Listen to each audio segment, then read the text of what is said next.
सादर नमस्कार। मैं हूं डॉक्टर अर्पित कृष्ण त्रिपाठी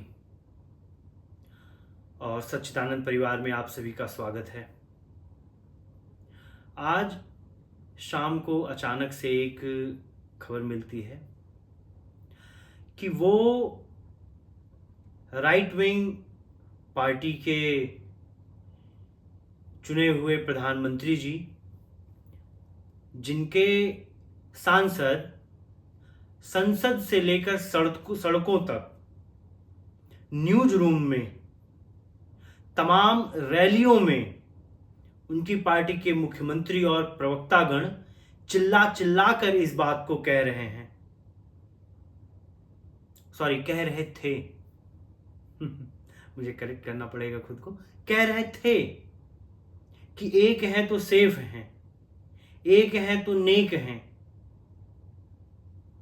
प्रधानमंत्री मोदी जी ने ऐलान किया कि हम इस भाषण में अब कुछ बदलाव लाएंगे और अब गली गली, घर घर, हर एक इंसान से पूरे हिंदुस्तान में ये पूछेंगे कि भैया कौन सी जात के हो, क्या जात है तुम्हारी। ऐसा ऐलान किया मोदी जी ने। सुनने में कुछ अटपटा सा नहीं लग रहा है? क्या आपको ये नहीं लग रहा है कि ये बात विपक्ष की पार्टी के नेता प्रतिपक्ष द्वारा कही जा रही है? कांग्रेस के महानायक राहुल गांधी जी और तमाम विरोधी पार्टियां और उनके अध्यक्ष, उनके प्रवक्ता, जो कई सालों से लगातार दोहराते आ रहे थे, उसी को अब मोदी जी भी दोहरा रहे हैं। क्या तुष्टीकरण की राजनीति का इससे निचला स्तर कुछ देखा जा सकता है? कुछ दिनों पहले पुलवामा के नजदीक पहलगाम में हुए आतंकी हमले के बाद जो लोग हिंदू लोगों का नाम पूछकर आतंकियों ने गोली मारा, इस बात को खुले रूप से नहीं कह रहे थे, उनको हम आप दोषी करार दे रहे थे कि वो मुस्लिम समुदाय और हिंदुस्तान में रह रहे तथाकथित अल्पसंख्यकों की तुष्टीकरण की राजनीति कर रहे हैं। तो आज मोदी जी ने जो किया, उसका क्या जवाब देना चाहेंगे आप? बताइए। मतलब आज देश में ऐसा माहौल है कि इस भारतवर्ष की बर्बादी का जश्न सरकार पक्ष और विपक्ष दोनों खूब मजे से मना रहे हैं, खूब आनंद से हिंदुस्तान की बर्बादी का जश्न मनाया जा रहा है। लेकिन सरकार और विपक्ष दोनों इस बात को कान खोलकर सुन लीजिए कि आवश्यक नहीं है कि किसी मुद्दे पर अगर सरकार और विपक्ष दोनों की एक सहमति हो तो वो देश के लिए उत्तम ही है। देश को बर्बादी में, नर्क में झोंकने वाले फैसलों के खिलाफ भारत की बुद्धिमान जनता आज भी विरोध में है, जिसको जरा सा भी, रत्ती मात्र भी इस बात का एहसास हो रहा है कि जातिगत जनगणना भारत में किस तरह से एक गृहयुद्ध शुरू कर सकती है।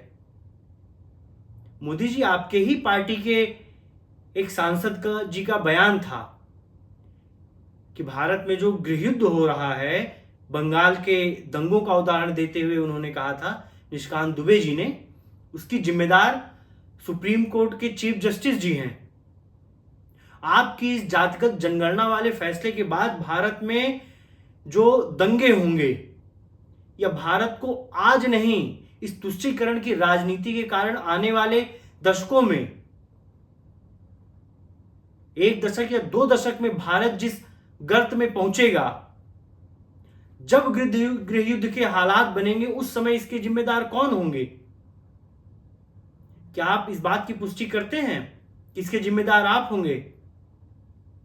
और खबर तो ये भी आई कि आज आपसे मीटिंग करने राष्ट्रीय स्वयंसेवक संघ के सरसंघ चालक श्री मोहन भागवत जी भी गए थे। मतलब उनसे भी मुलाकात करके इस बात पर विचार विमर्श करके आपने ये फैसला लिया है। प्रिय मोहन भागवत जी, आपको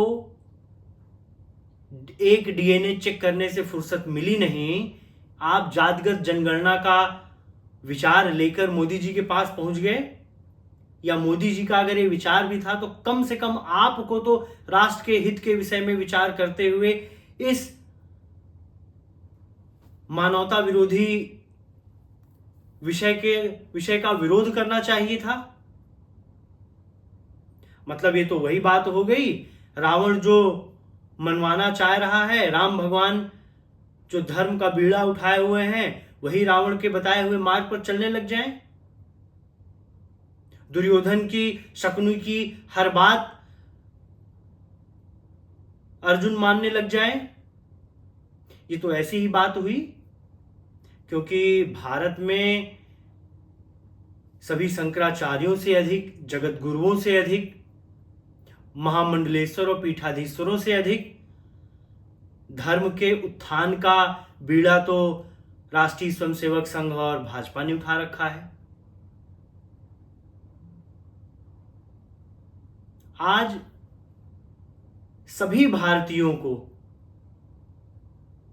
भारतीय जनता पार्टी ये बहुत ही निराश करती है। आपके फैसले से पूरा हिंदू समाज, जो वास्तव में स्वयं को सनातनी और हिंदू मानता है, वो आज आहत है।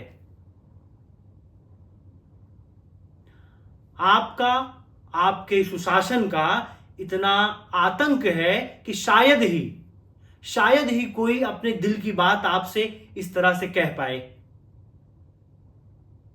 किस मुंह से अब आप मंच पर खड़े होकर एक है तो सेफ है का नारा दीजिएगा? खुद ही बताइए। 2027 में उत्तर प्रदेश में विधानसभा चुनाव होने हैं, नवंबर में बिहार में चुनाव होने हैं। क्या मंच से यही डायलॉग आप दोहरा पाएंगे?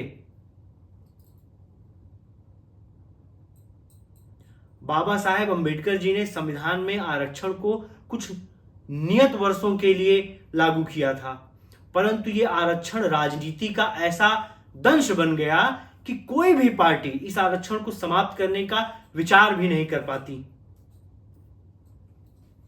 आपने जातिगत जनगणना का एक झुंझुना और पकड़ा दिया भारत के लोगों को। आपको लगता है आपकी कही हुई ये बात, जिसका आप और आपके सांसद लगातार विरोध कर रहे हैं पिछले कुछ वर्षों से, और विपक्ष जिसका बीड़ा उठाया हुआ है, अब आपने विपक्ष की ही बातों को सहमति दे दी। ये जातिगत जनगणना का विष भारत को किस तरह समाप्त करेगा, भारत की आत्मा को किस तरह समाप्त करेगा, इसका अंदाजा भी नहीं लगा पा रहे होंगे आप। मुझे नहीं पता कि आपके पार्टी के लोग और प्रवक्ता अब अपनी ही बात पर कैसे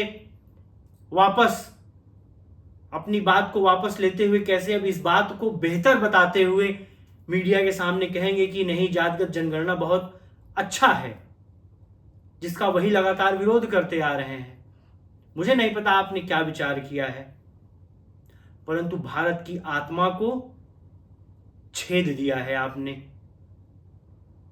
ये विष इतनी जल्दी सामान्य नहीं होने वाला, क्योंकि आज हलाहल पीने को भगवान शंकर नहीं है। आज के इस समय आपने जिस वक्त किसान आंदोलन वापस लिया, आपकी सबसे बड़ी कमजोरी, सबसे बड़ी नब्ज आपके विरोधी दलों ने पकड़ लिया कि आपके ऊपर दबाव बनाकर आपसे कोई भी गलत निर्णय दिलवाया जा सकता है।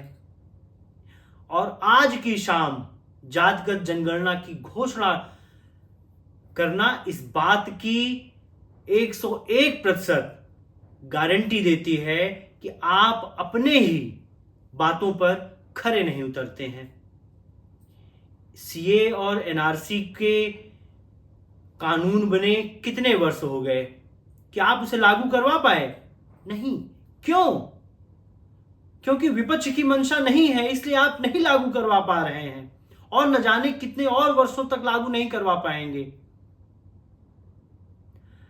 वक्फ बिल के अगेंस्ट या वक्फ बिल के कारण जो माहौल देश में बना है उसको न्यूट्रलाइज करने के लिए आपने ये जातिगत जनगणना का झुंझुना लाया है क्या?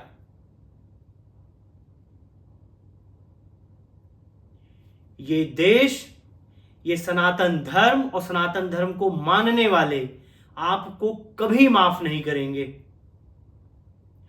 और आपके इस जातिगत जनगणना की घोषणा के बाद पूरी भारत की सनातन जनता इस बात को समझ चुकी है कि आज के समय भारत को एक नए और बेहतर राइट विंग पॉलिटिकल पार्टी की आवश्यकता है। एक नए संगठन की जरूरत है भारत को, जो वास्तव में बिना वोट बैंक की राजनीति किए, बिना सत्ता के लोभ के, बिना सत्ता में बने रहने के लालच के, बिना सत्ता में बने रहने के स्वार्थ के, सिर्फ और सिर्फ भारतवर्ष और सनातन धर्म के उत्थान के लिए कार्य करे। उम्मीद है शायद कभी आप तक हमारी ये बात पहुंचेगी और आप इस विषय पर विचार करेंगे। आप सभी भारतवासियों से, सभी सनातन धर्म को मानने वाले लोगों से मेरा ये निवेदन है कि इस जातिगत जनगणना का जितना अधिक से अधिक हो सके विरोध कीजिए। ये आपके बच्चों के, भारतवर्ष के, सनातन धर्म के विरोध में लाया गया एक घटिया और निम्नतम स्तर का एक राजनीतिक चाल है। इससे भारतवर्ष को बचाने के लिए आवाज उठाएं और अधिक से अधिक इसका विरोध करें और भारतीय जनता पार्टी को इस बात का एहसास दिलाएं कि आप जिस मद में चूर हैं उससे बाहर निकलने का समय आ गया है। आप जो भी चूरन सनातन धर्मियों को पकड़ा देंगे वो उसे मान लेंगे। इस वहम से बाहर निकलने का समय आ गया है। अब जनता आपके हर बहकावे में नहीं आने वाली है, कभी भी नहीं आएगी। धन्यवाद।